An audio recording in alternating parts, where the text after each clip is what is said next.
A CPI da pandemia aprovou a reconvocação do ex-ministro da Saúde, Eduardo Pazuello, e do atual titular da pasta, Marcelo Queiroga. Também foi aprovada a convocação de 9 governadores que foram alvos de operação da Polícia Civil no contexto da pandemia. Houve uma tentativa de convocar o presidente da República, mas o pedido da oposição não prosperou. Os senadores aprovaram hoje a reconvocação do ex-ministro da Saúde, Eduardo Pazuello, e do atual gestor da pasta, Marcelo Queiroga. Os novos depoimentos ainda não tiveram data marcada. A CPI também aprovou a oitiva de outros nomes ligados ao Ministério da Saúde, como o empresário Carlos Wizard, que, segundo os senadores, trabalhou 1 mês sem contrato e de graça para o Ministério da Saúde, e o ex-marqueteiro da pasta. Vamos convocar o segundo escalão do Ministério da Saúde todo. Além do Dr. Elcio, tem outras pessoas também.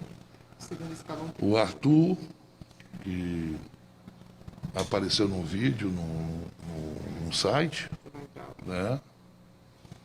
Vai ser reconvocado o Queiroga e o ministro Pazuello. A doutora Mayra, ela disse algumas coisas que o ministro tinha dito outra aqui. A CPI da pandemia também convocou o secretário de Saúde de Roraima e ex-secretário do Ministério da Saúde, Ayrton Cascavel, o ex-assessor da Presidência da República e irmão do ex-ministro da Educação, Arthur Ventralbe, médicos e especialistas que falarão contra e a favor do tratamento precoce contra a Covid-19, além do fundador da Anvisa, Gonzalo Vecina Neto, e representantes da White Martins, empresa fornecedora de oxigênio para o Brasil e que esteve no centro da crise de abastecimento em Manaus. Foram convocados também os governadores de estados que tiveram operações da Polícia Federal no contexto da pandemia.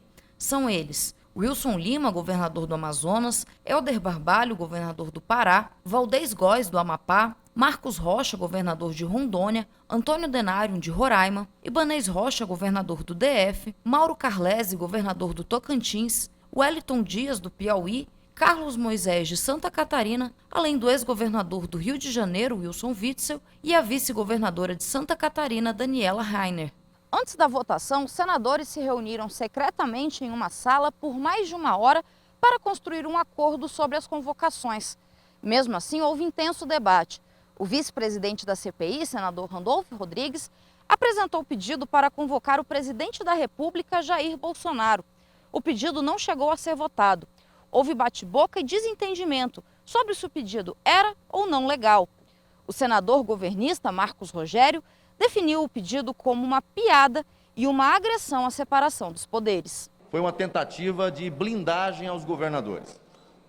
Quando o autor do requerimento de convocação do presidente da República apresentou esse requerimento, o argumento dele na CPI foi para proteger os governadores. Ele não queria a convocação dos governadores e disse: não, se é para convocar governadores, vamos convocar o presidente da República. São coisas absolutamente distintas. Com relação ao presidente da República, em qualquer momento é possível você interpor, apresentar pedido de processo de impedimento.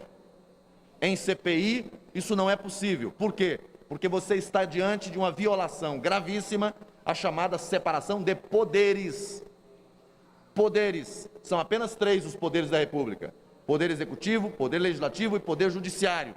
A ofensa grave, a separação de poderes, quando alguém ousa solicitar, pedir, requerer a presença do presidente da República no âmbito de uma CPI. Isso é uma agressão à separação de poderes. A convocação dos governadores ofende o artigo 50 da Constituição, o artigo 146 do Regimento Interno.